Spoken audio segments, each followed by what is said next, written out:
Hold on. You gotta reimburse yourself. This one's on me. Jimmy, if you don't like where you're heading, there's no shame in going back and changing your path. Oh, when have you ever changed your path? We always end up having the same conversation, don't we? I'll see you tomorrow, Chuck.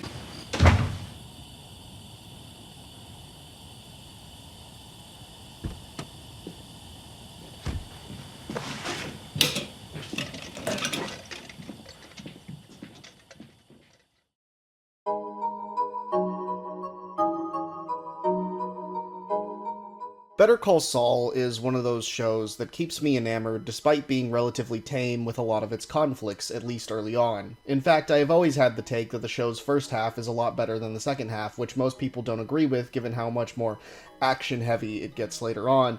But there is a reason for this. The dynamic between Chuck and Jimmy is some of the most well-written and morally complex writing I've ever witnessed in any media, and Chuck is, without a doubt, one of the most interesting villains I've ever seen. Unlike Walter White, Gustavo Fring, or the Salamancas, Chuck operates strictly within the bounds of the law, and he's not motivated by family loyalty. Walter White feeds into the delusion that his actions are for his family. Salamanca literally preaches the idea that family is everything, and they value that above all else. Even Fring is motivated purely out of revenge for a man who was implied to be his lover.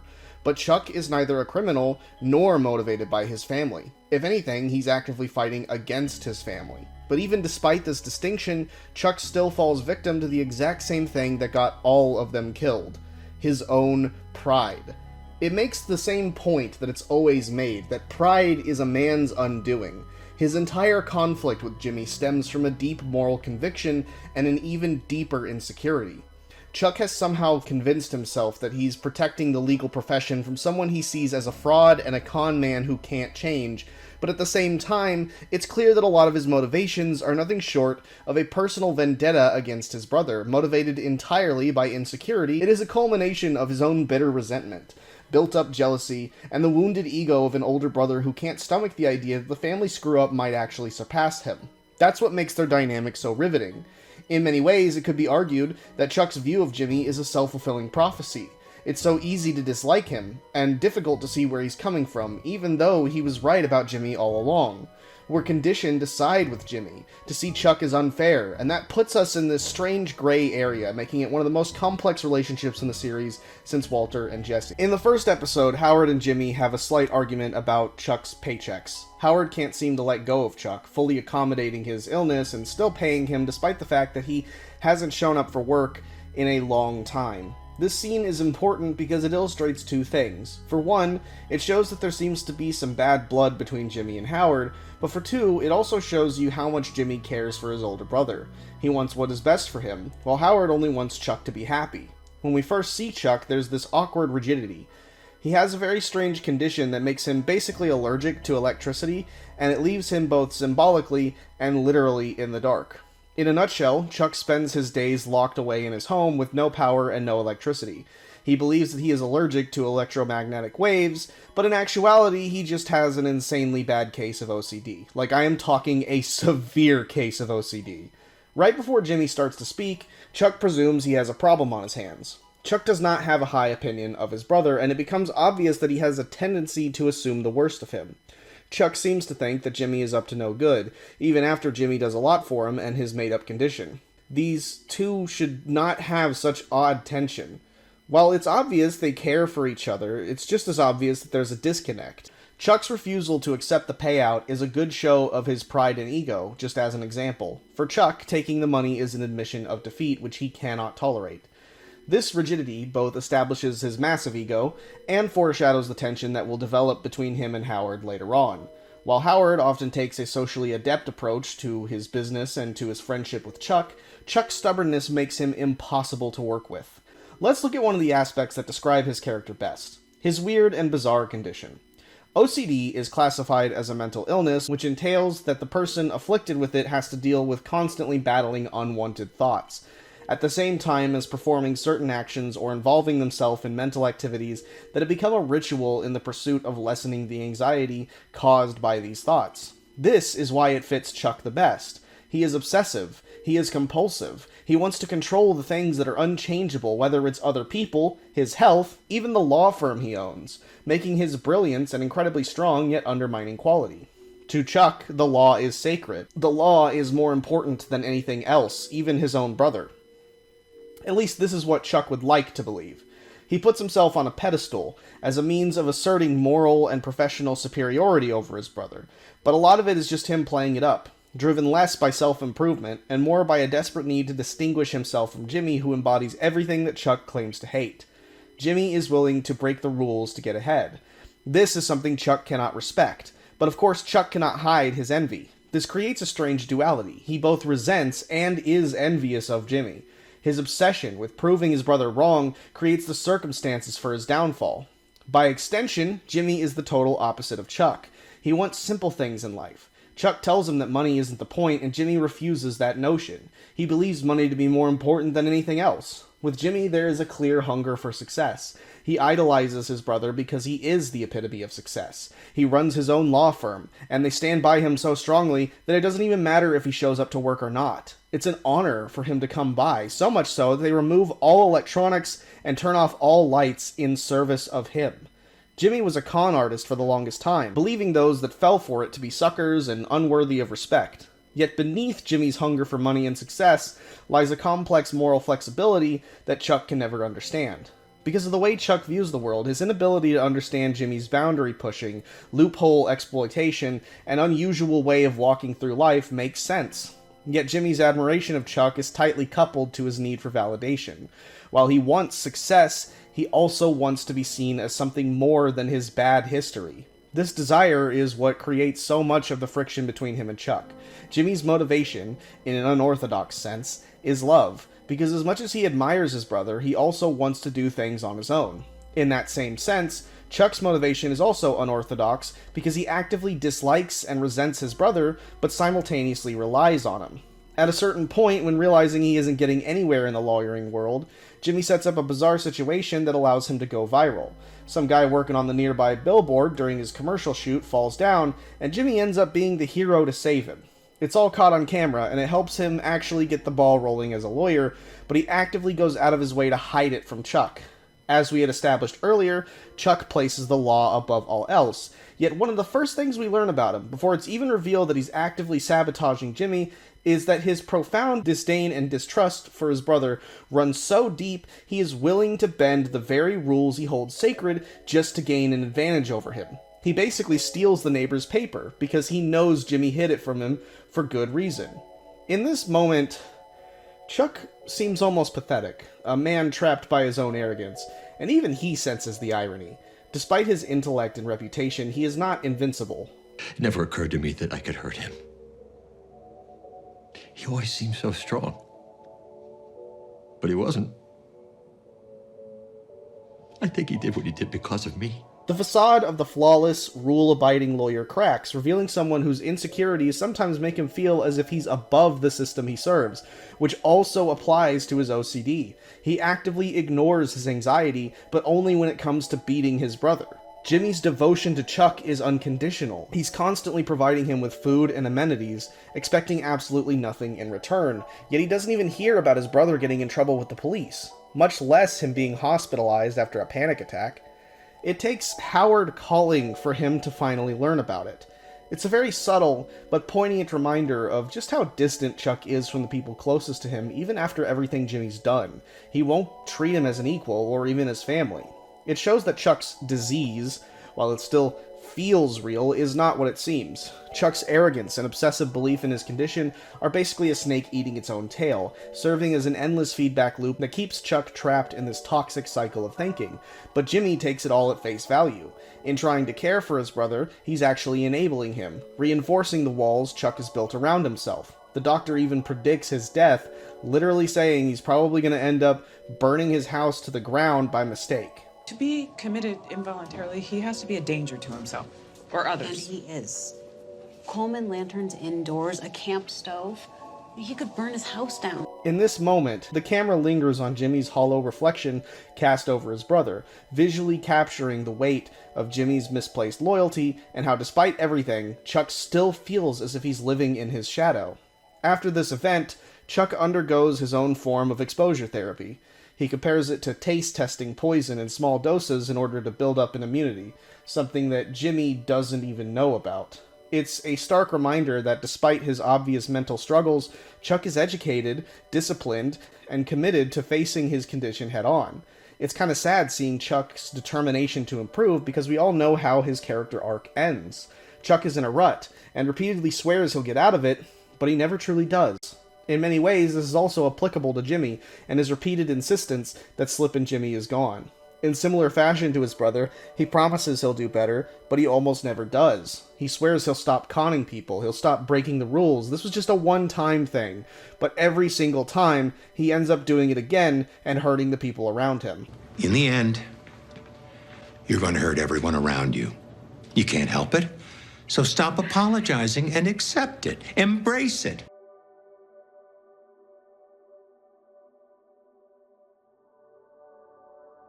Frankly, I'd have more respect for you if you did. Chuck is self-destructive, and his downfall comes from his obsession with following the rules strictly, even the ones he made up in his own head. Jimmy is destructive towards others, and his inevitable downfall comes from his habit of bending the rules too often to the point that it got other people hurt. Both of them lose everything because of this toxic loop they've pushed themselves into. In Season 1, you already get plenty of examples in which Chuck obviously doesn't support his brother all that well. One that stuck out to me was when Jimmy passed the bar. When he tells Kim, she is overjoyed to hear it. She kisses him, laughs, and calls for celebration. She's incredibly supportive and very proud of Jimmy. But when he tells Chuck, it's kind of condescending. He smiles and pretends in a very forced manner to be impressed and happy that Jimmy is seeing success. It feels like when your parents put your shitty drawing on the fridge. It couldn't be more clear that this bothers Chuck, but he would never say that out loud because Jimmy's all the family he's got left. It was one thing when Jimmy was stuck in the mailroom, but now that he's a lawyer, that would mean treating Jimmy as an equal, something Chuck can't stomach. His love is entirely conditional, so long as he can be superior to Jimmy. In truth, as a lawyer, Jimmy really isn't that bad. In fact, he's incredibly talented. He was the one who found the Sandpiper case, realizing the elders that he served were all being ripped off and taken advantage of, and we come to find that Chuck is extremely reluctant to give him that victory, especially since it's something Jimmy saw that Chuck didn't. Jimmy's history as a con artist did give him one positive quality, and that is his ability to be quick on his feet and insanely resourceful. He writes a demand letter on toilet paper because they're shredding evidence in the other room. Then he goes to their public dumpster and grabs the Sandpiper documents. Granted, he crawls into a dumpster when he literally doesn't need to because it was in the bin right next to it, but I think in many ways that emphasizes how impulsive and reckless Jimmy can be. Once he finally brings all the shredded pieces of the document to Chuck, we get this sentimental moment where Chuck decides to help his brother glue the papers back together. This is insane dedication. It's a genuinely sweet moment, and it shows you that despite his bitterness, Chuck clearly does care about his brother. He relies on him, and he is thankful for all the good that he's done. It's why I feel like he's lying towards the end when he tells Jimmy he never cared for him that much. That just simply isn't true. But he definitely is bitter towards his brother. That's what makes this dynamic so fascinating to me. He only expresses love and affection for him when he's either above him or in need of his help. It's the same as his weird allergy to electricity. It's entirely conditional. He only feels it when he's lacking confidence in himself. He doubts his abilities once Rich and the others make an appointment to show up to his house, and it's Jimmy that gives him reassurance that he can do this. Jimmy always had confidence in Chuck, but Chuck never really sees that. How? I always told you I'd get better. You just never believed me. But it becomes exceedingly more apparent that this condition is just not real, even before the characters themselves are willing to acknowledge that. He goes outside, thoughtlessly grabbing paperwork from Jimmy's trunk, so absorbed into this case that he forgot about his fear of electricity. It's clear that the one thing holding Chuck back is motivation. He can overcome this disease, but only when he's motivated. And unfortunately, the only thing that truly motivates him is sabotaging Jimmy. Jimmy does so many sweet and considerate things for Chuck, even going through the trouble of having a tailor-made suit with a space blanket on the inside just to guarantee Chuck's comfort when going back to HHM. He does believe in his brother, and he does want him to get better because in his eyes, Chuck is the only family he's got left. But everything starts to fall apart once Chuck gently pushes for him to get help from HHM. His argument here is correct. They cannot just do this with the two of them. The case is too big and too complex. They do need a genuine law firm, and with Chuck being in charge of HHM, there's no reason to go to anybody else. But this suggestion is actually an ulterior motive. Chuck wants the case, he just doesn't want Jimmy to work at HHM, even though he just proved himself a good and insightful lawyer. This is what creates the first rift in the relationship between Chuck and Jimmy, as well as the first rift in the relationship between Chuck and Howard. Rather than simply be honest and tell Jimmy that he isn't comfortable with him working at HHM, or even throwing him a bone and allowing him to work on this case just this one time to really see what he's made of, Chuck takes the cowardly road. He has Howard act like the bad guy so he can pretend to support his brother, all the while guaranteeing that Jimmy doesn't get to work on the case, because he would rather a case like this slip through his fingers so long as it means that Jimmy doesn't get to work on it, all the while pretending that this is all Howard's fault. It's only when Jimmy puts two and two together and confronts Chuck himself that he finally spills his guts, telling him he's not a real lawyer. I think part of this comes from insecurity in his condition.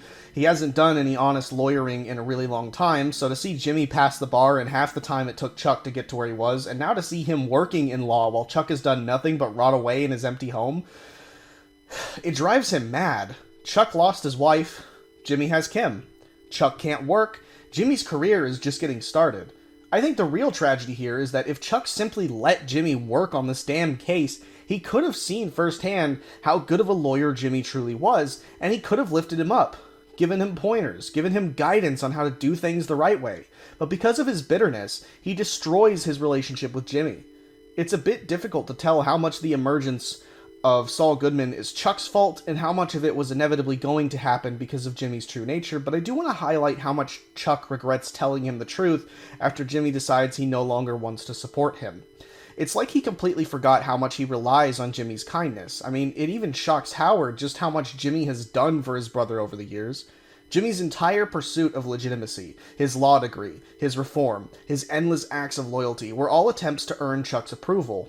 Once Jimmy realizes that he never had his approval to begin with, and never will, he experiences a sort of spiritual death. In response, he does not grow. He regresses. He reverts to Slip and Jimmy, the persona that Chuck always saw in him, almost as an act of bitter resignation. If he cannot be loved as a lawyer, he'll at least be seen as what Chuck believes him to be. His return to Cicero to reunite with Marco marks the first full manifestation of his collapse. Their time together is fleeting and short. They have fun again, just like the old times, but unfortunately it also ends briefly when Marco passes away in the middle of one of their scams. Jimmy is forced to face reality. The life he runs back to literally dies in front of him, but what's more telling than Marco's death is Jimmy's response to it, or lack thereof. He internalizes the loss, buries it deep, and he never mentions it again. This becomes one of Jimmy's defining psychological patterns, an inability to articulate his pain. Throughout Better Call Saul, Jimmy avoids confronting the emotions that wound him most deeply.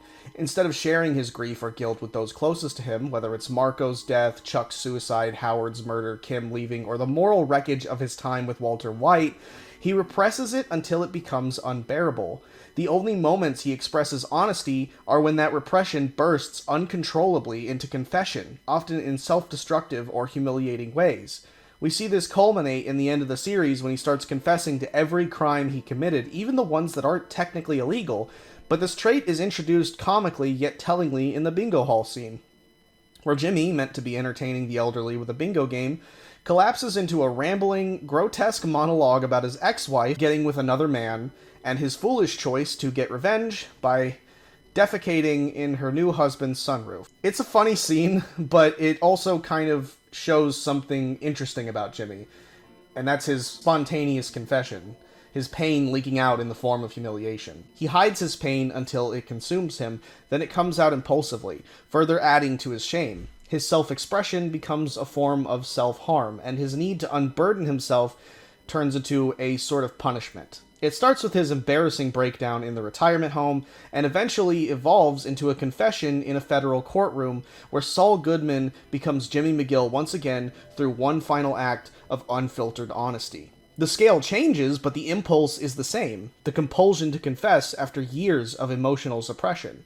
This is basically why Chuck doesn't respect him, because to him, Jimmy is always going to be the man who threw a fit that his wife didn't love him anymore, and decided to defecate through a sunroof and get himself into immense legal trouble. He just can't help himself. It also should be noted that when he tells the story, he chose a very specific audience. To him, the elderly residents of a nursing home are basically nothing. These are the same kind of people he builds his livelihood around, innocent, lonely, trusting, and in his mind, generally harmless. To Jimmy, they represent a safe confessional space. They are good-natured enough to listen, but lack the power to challenge him in any meaningful way. Think of it as telling your dog about the shitty day you had. He views the elderly as a kind of moral void. They are receptive, but without teeth. This is how Jimmy handles emotional pain, through controlled exposure. He lets just enough of his shame leak out to relieve the pressure, but never in front of someone who could truly hold him accountable. He doesn't open up to Kim, who might actually respond with insight or empathy. He confesses to strangers he sees as too simple to understand the gravity of what he's saying. This attitude also exposes a darker irony about Jimmy. His affection and respect for vulnerable people is deeply intertwined with condescension. He genuinely enjoys making old people laugh, helping them with legal issues, or brightening their day, but that fondness is conditional on the imbalance of power, sort of like Chuck. Jimmy likes people who need him, not people who can challenge him. It's the same dynamic that defines his relationship with Chuck and later with Kim. He wants to be seen as good and capable, but only within systems where he can control the narrative. When that control is threatened, when Chuck exposes his amoral actions beneath the charm, or when Kim acknowledges that they're poisoned together, Jimmy doesn't confront it. He chooses to run away instead. That instinct to run defines his moral cycle. Jimmy hates being seen as Slippin' Jimmy, but he also refuses to meaningfully change his behavior. Whenever his schemes catch up to him, he feels genuine remorse. He regrets being caught or confronted. It is not the kind of shame that leads to growth. His guilt never leads to him taking accountability for his actions, at least not until the very end of the story. Each mistake becomes a reason to lean further into his con man identity, reinforcing Chuck's perception of him as inherently dishonest. Chuck, of course, is being unfair. His black and white worldview blinds him from seeing the nuance in Jimmy's character. He refuses to believe that Jimmy can ever overcome his past and see the good in him. Chuck's holier-than-thou attitude and Jimmy's questionable morals feed off of each other, like a yin and yang. Jimmy McGill's underhanded methods are both easy to condemn and simple to understand. He cheats because he doesn't know what else to do. Playing by the rules never works for him. But as a result of this, nobody can trust him. Every act of kindness has an ulterior motive. Marco is distinct from this. He never stopped embracing the scammer lifestyle that Jimmy left behind. He waited all this time hoping Jimmy would come back so they could scam people again, just like old times. Marco and Chuck represent both sides of James McGill. Marco is the underhanded, scheming scammer side of Jimmy, and Chuck is the lawyering side of Jimmy. It took him losing both of them to embrace his identity as Saul Goodman, only for losing Kim to completely push him over the edge. Having learned that Howard was never the one trying to keep Jimmy from being a part of HHM, he decides to do right by Jimmy and help get him a job at Davis and Maine. With this, we start to get a better understanding of Jimmy and his character. We start to learn a lot more about Jimmy's defiant nature. Part of his reasoning for feeling reluctant to take the job at Davis and Maine is fear that it might change his relationship with Kim. He wants to be successful, but not under the thumb of a big fancy title like Davis and Maine.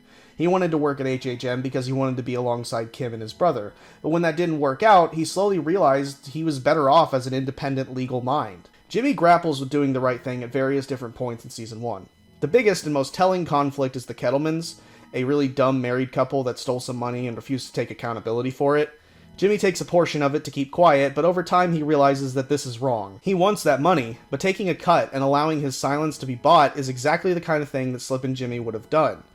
Realizing this, he decides he has no choice but to force the Kettlemans to do the right thing, even if it means he doesn't get any payout himself.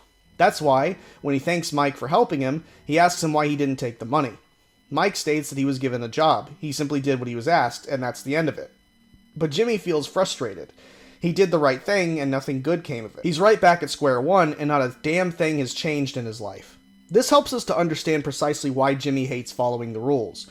There is an irrational defiance, but it's also made clear that when he does things the right way, he gets nowhere. At the start of Season 2, he's directionless. He lost his best friend, so he can't go back to being Slippin' Jimmy. He no longer trusts his brother, so he can't go back to being a lawyer. So in this moment, Jimmy decides to embrace his con man lifestyle, but in a completely different way. When Kim comes to ask him why he didn't take the Davis and Maine job, he shows her exactly why he loves scamming people so much. I like that they reintroduce Ken, this douchey finance guy who's always been obnoxiously loud when on the phone, because he's utilized as the sole distinction between Jimmy and Walter. Arguably, Tuco also fits that role, but considering he's a much more relevant character, I'm going to focus exclusively on Ken. In Breaking Bad, Walter sees this guy and absolutely despises him. He finds him to be obnoxiously smug, and he puts him in his place by utilizing violence, putting a soapy windshield rod in his engine and blowing up his car. Walter's actions are unhinged and extreme because he is by nature motivated by aggression, but Jimmy takes a subtler, more manipulative approach. He and Kim essentially pretend to be interested in this business so they can trick him into buying a ton of free drinks. In similar fashion to Walter, Jimmy hates this guy and decides to put him in his place because it's what he deserves, but unlike Walter, Jimmy's approach is subtle and underhanded. He manipulates Ken's ego to get what he wants, bending the rules without physical violence. It's just as effective and just as humiliating, showing that Jimmy can be just as damaging as Walter, but in his own underhanded way. As cool as it is to scam people, he realizes it's not sustainable. He does need a real job, and he also realizes that by actively avoiding Davis and Maine, he's basically doing exactly what Chuck wants him to do. So he takes the job. But his aversion to following the rules makes it difficult for him to remain at a place like Davis and Maine. At various points, he has a hard time fitting his cup into the cup holder of his car. This is a subtle but pretty obvious symbolic indication that he does not fit in. When he first starts, he gets his own office, and they're even willing to accommodate any special requests he has. Jimmy notices a light switch that literally says, "Do not turn off," and he does it anyway. He tests the boundaries, refusing to follow the rules and play it by the book. The reason all of this is important is because it shows that a lot of these behaviors, his inability to play it straight, is intrinsically part of Jimmy's characterization. Even when he's no longer under the thumb of HHM, he's still incapable of doing things the right way. Still though, Chuck hears that Jimmy got a job at Davis and Maine, and it's subtle, but he isn't particularly happy about it. He does a great job at hiding it, but it's pretty clear that Jimmy becoming a lawyer in any capacity, whether it's at HHM or Davis and Maine, is a betrayal. Meanwhile, Kim plays footsie with them, daydreams about a house, gifts him a mug, and shows as much support as she can. It leaves Jimmy somewhat conflicted. Even when Chuck shows up to the Sandpiper meetings and tries to undermine Jimmy, he still has Kim's loyalty and devotion. Chuck literally admits he's only coming to these Sandpiper meetings to bear witness, or in other words, make sure Jimmy doesn't fuck it up. He's so much of a narcissistic prick and has such low opinion of his brother, he can't even work with him on this. He questions Jimmy's success in finding clients, making the claim that he can only find success like that through illegal solicitation.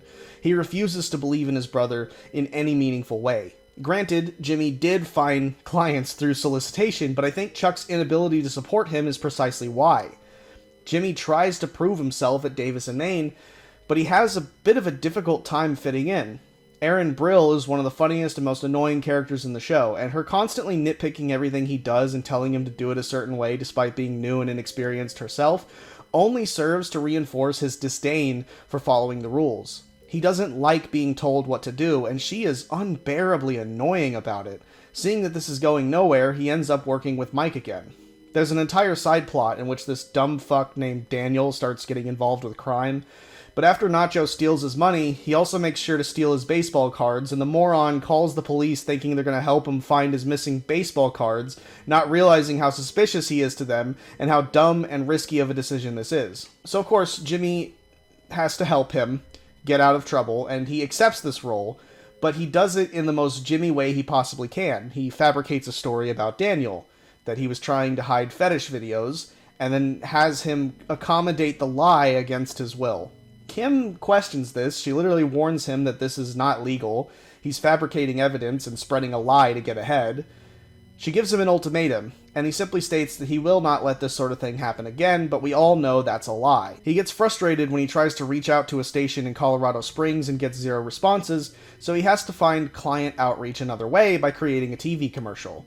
He sees that the commercials Davis and Maine typically run are boring and without personality, so he creates his own, without Cliff's permission. This enrages Cliff, but he chooses not to tell Kim that he did so because he knows she would never approve. It also doesn't help that much of the time these commercials are created in dishonest ways, like when he lies and says this crazy old man, one of his clients he vouched for after they were hit with a public indecency charge, is a veteran, so he can film a shot of him sitting in front of an airplane. Now that he's no longer under Chuck's thumb, he has the freedom to do these things, but it's also clear that Chuck has no intention of making things easy for him. This is where Chuck becomes really unbearable. Sure, he has no power over Jimmy, but he does have power over Kim, so of course she gets to be punished for everything Jimmy does, and the only way to get her out of doc review is for Jimmy to stop being a lawyer. But of course Chuck would never willingly admit that. Kim didn't do anything wrong, but now she has to suffer for it. I think it's kind of frustratingly hilarious that Chuck is the one giving Kim hell, but he acts like it's Jimmy's fault. When Chuck talks about her or even addresses her directly, it's like he thinks she deserves this purely because of her involvement with Jimmy. He literally says she should know better than to be affiliated with him. When he speaks to her, he treats her like she's naive, but he can never be honest about his insecurities. If he were to admit that he's punishing her just to manipulate Jimmy into quitting, then that would be coercion. If the newspaper incident in Season 1 was any indicator, it's pretty clear that Chuck will bend the rules just like Jimmy, but he's a lot better about covering it up. His lack of honesty is genuinely ridiculous. It gets even more frustrating when Kim gets a huge client for HHM with Mesa Verde. This is a magnificent stride, and it benefits HHM in so many ways, but Chuck, still being Chuck, won't let her out of doc review, despite everything she's done for the company. At various points in the series, we get flashbacks to Chuck's life before his condition. They're small, but they show you the little things that built up over the years, showing you exactly why Chuck turned out this way. He invites Jimmy over to dinner, and warns his wife that Jimmy is an acquired taste. But during supper, Jimmy makes a lot of jokes about Chuck's profession, mainly just making fun of lawyers for being heartless. Imagine your biggest passion in life, and a family member who has a history of being a bit of a sleaze suddenly grows an interest in it. But he also starts making fun of it. Obviously, this would bother anybody, but Chuck tries to play it off. She's laughing at all of his jokes, so why would he ruin the fun? Later that night, he attempts to make a joke in the same vein, but the execution was off, and his wife doesn't even get it at first. Then when she does, she doesn't even laugh. I can totally understand the frustration here. It's a humiliating experience, and I imagine it probably put a bad taste in his mouth. It isn't just the social frustration. At another point, he tells Kim that Jimmy made their father's store go bankrupt by stealing $14,000. Part of what inspired Jimmy to become a con man in the first place was watching his father fork over cash to every sob story that showed up on his doorstep. His father was good-natured, but much too naive. So naturally, seeing how easily his father was exploited, Jimmy learned that the world only rewards those who are smart, and he vowed never to be like his dad. That's why Chuck blames him for destroying their father's business, and it's also possible he blames them for their father's death too. Well, his duplicity has been kind of manifest all through the series, but the very specific pain at the center of it, which has a lot to do with one simple fact, which is I made my mom proud, but Jimmy made her laugh. And that's like magic to me. This is later compounded by the moment that their mother passed away. Jimmy went to go get food, meaning that he wasn't even there for her final moments. Chuck is left with their mother, and as she passes, she cries out for Jimmy. Chuck is hurt by this, so much so that he chooses not to tell Jimmy that she was calling out for him. It's understandable, but I think Chuck is a bit misguided here. As a parent, she probably didn't feel like she needed to worry about Chuck. He had everything together. He was successful and running his own law firm. I imagine she probably cried out for Jimmy because she was worried about him. Funnily enough, this interpretation is one that I stole from my mom after I showed her this series. I think it's very interesting that her unique experience allows her to interpret subtle things like this. That's something that even went over my head. It really emphasizes the strength of Vince Gilligan's writing. Upon realizing that Jimmy just simply isn't happy at Davis and Maine, he decides to quit. But upon learning that he won't get to keep his bonus unless he gets fired, he instead decides to make an ass of himself. Cliff does end up firing him, but more or less he's just baffled that Jimmy would go to such great lengths to get himself canned. He had so much potential, and Cliff knew he was capable of doing better, but by the end, Jimmy chose to give up.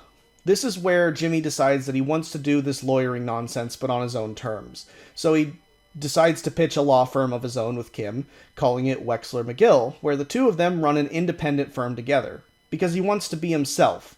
He doesn't want to be held down and confined by every nitpick or restriction. Kim is reluctant to accept this at first, but it's clear by this point she does want to change. She's tired of being roped up into Chuck's personal vendetta against Jimmy. She's tried so hard to get out of doc review, but they refuse to let her get ahead.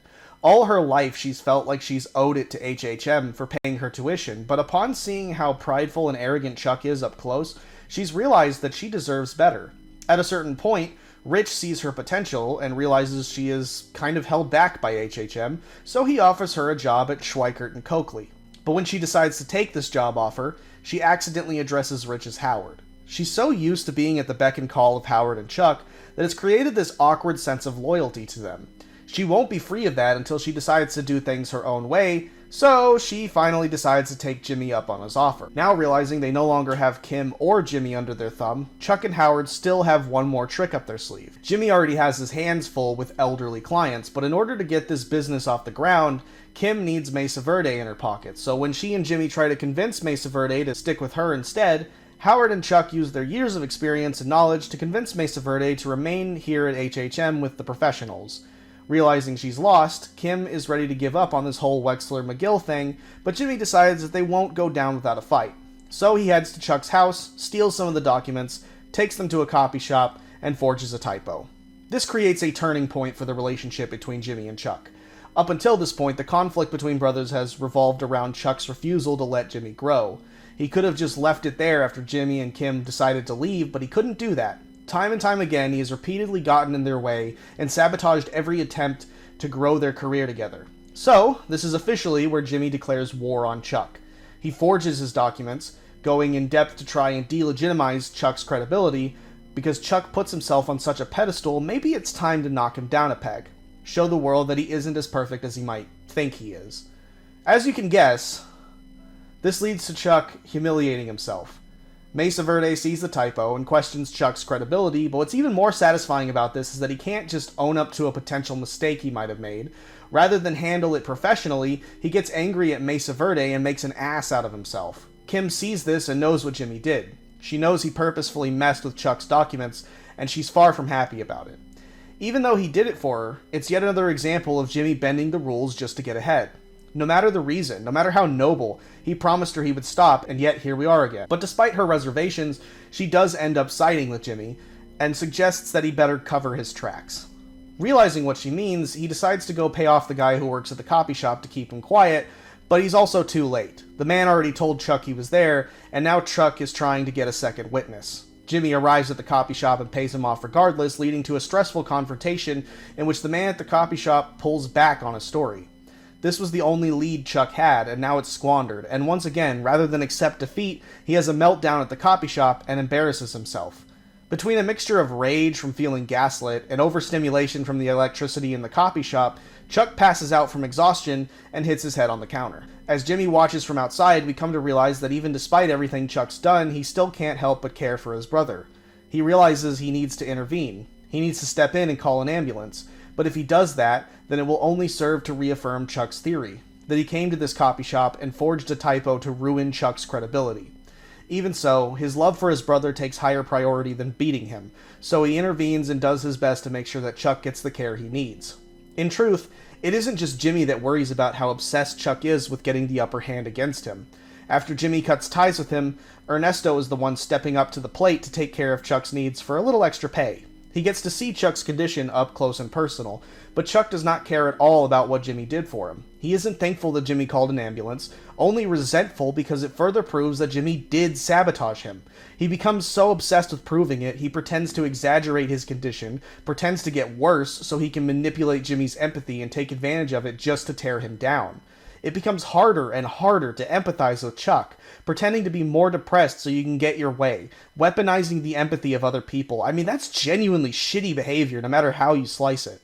Being manipulative like this towards your own brother, taking advantage of his affection for you, just so you can make him feel bad and fess up to whatever you think he did, is a slight form of mental abuse. But what makes it even more complicated is that he's right.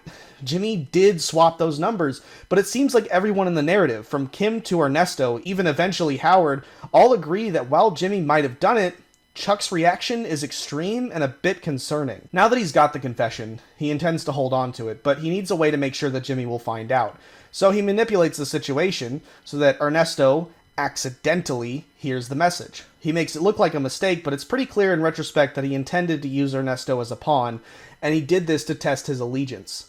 He has a creeping feeling that Ernesto might have been lying when he said he called Jimmy, and it turns out he's right to be skeptical because Ernesto immediately tells Jimmy about this.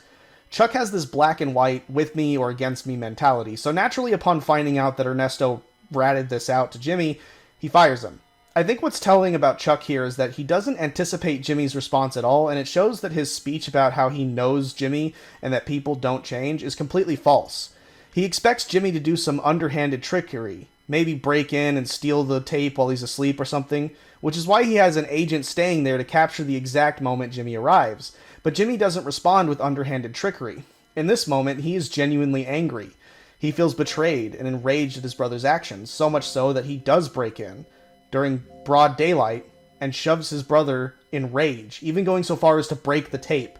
Jimmy falls into his trap, but Chuck doesn't realize that it wasn't at all to cover up his actions. It was anger that Chuck betrayed his trust and manipulated his love for his brother to get what he wants. There's something enraging about Chuck's condescending lecture telling him he's doing this for his own good and acting like he's some moral guide.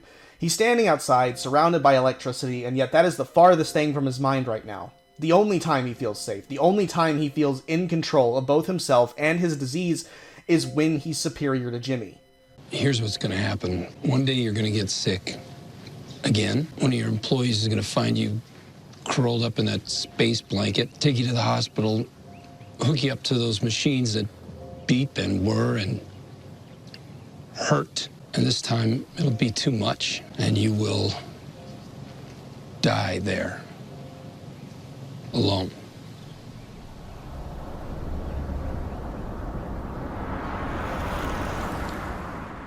As a result, Jimmy slowly begins to lose respect for his brother. All the time he spent helping him, supporting him, putting his best foot forward to give Chuck everything he needed, all of it was wasted. Now Jimmy is going to be suspended as a lawyer. His reputation is destroyed and his career is put in a stalemate.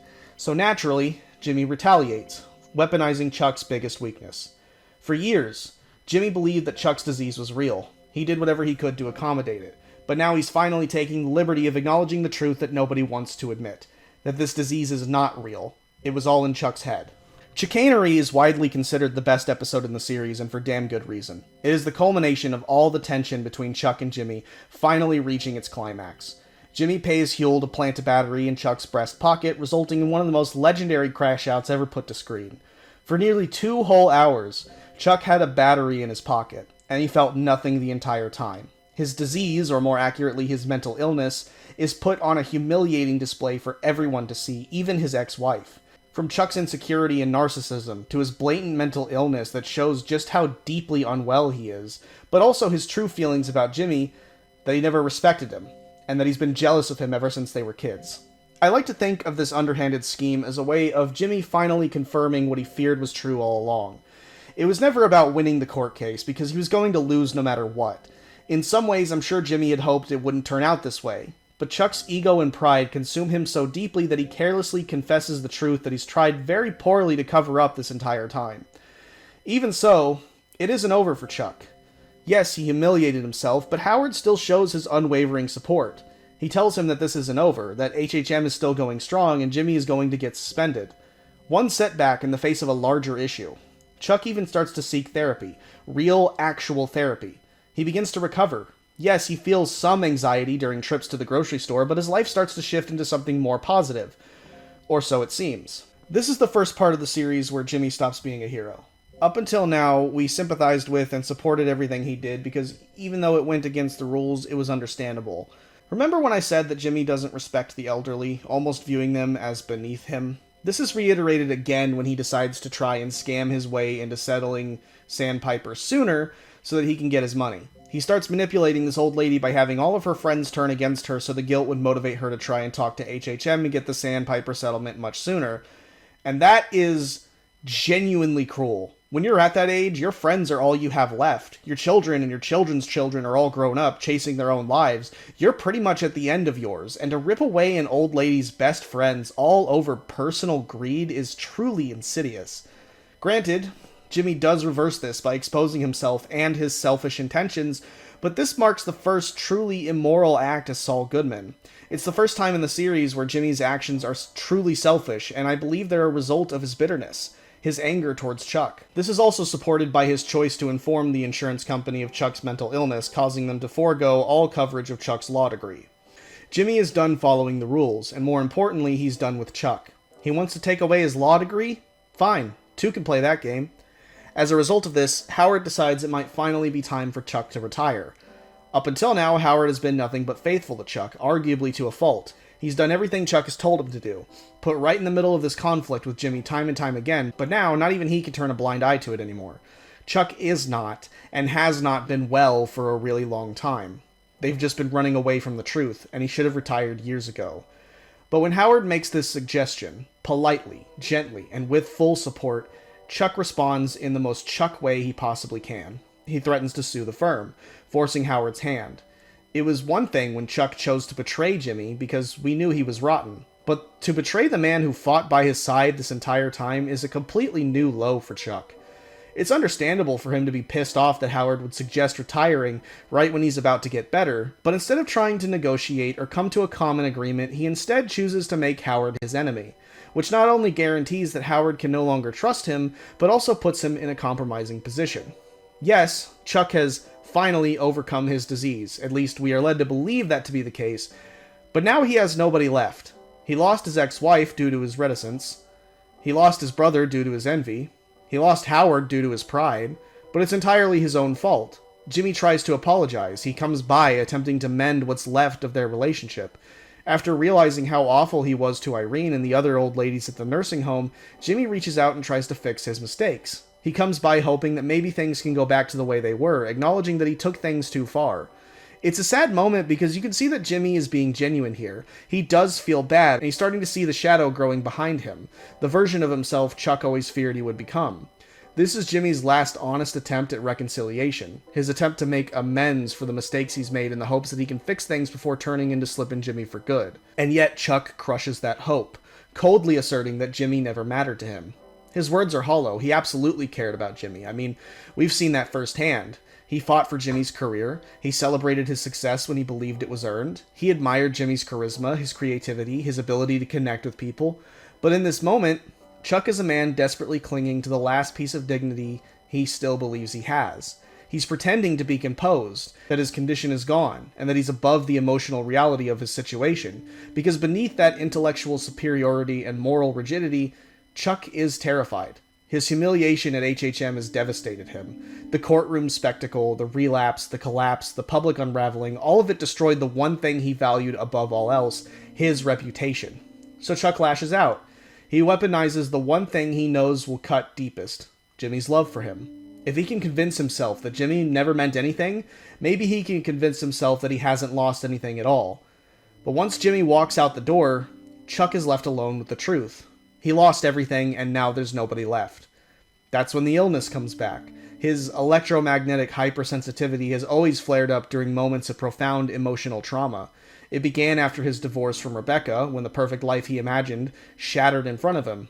Now he has experienced humiliation, forced retirement, and the destruction of his last few meaningful relationships. The pain is unbearable. His mind looks for a threat that it can control, electricity, wiring, appliances, something tangible he can fight. And so he tears his house apart. The walls, the ceilings, the fixtures. He distracts himself with his compulsion to avoid what he thinks is the truth. The idea that he's no longer worthy of existing in this world. When he sits alone in that gutted room, with everything ripped out, sitting in the dark with a painful expression, Chuck McGill is no longer the prestigious co-founder of HHM, he's a man stripped of purpose. The anguish in the eyes when he kicks that desk, inching the lantern closer and closer to the edge. It's haunting. He knows exactly what he's doing. If the lantern falls, the fire will spread, and he'll finally be free from the pain. If it doesn't, he'll just continue sitting there, broken and forgotten. Either way, he feels like he's already dead. In the end, the lantern falls, and the flames engulf everything around him. Chuck loses his final battle to the disease. All that remains is the faint echo of the man he once was. Symbolically, his death by fire is perfect. It obviously represents how Chuck burned all of the bridges in his life, tearing down everything he worked so hard for, but there's a deeper meaning too. Fire represents truth in Better Call Saul. an unstoppable force that destroys everything around it. Chuck spent his entire life constructing a false image of perfection, a controlled environment where he could always be right and always be respected, but fire exposes the fragility he worked so hard to hide. In the end, the flames engulf the house, just as his obsession and pride engulfed his life. Chuck dies surrounded by the very walls he built, walls that once protected him, but ultimately trapped him. His death marks a point of no return for Jimmy. It's the end of Chuck, the last moral voice trying to keep Jimmy from becoming Saul Goodman. Jimmy and Chuck's rivalry is tragic, and from a thematic standpoint, it serves as the foundation of Better Call Saul. It sets the mood for the series moving forward, and it turns what started as an absurd conflict that felt oddly bizarre and exaggerated into easily one of the most heart-wrenching and horrifying deaths in the entire series. But what's more poignant is the way in which it correlates with the same themes present in Breaking Bad, just in a different way.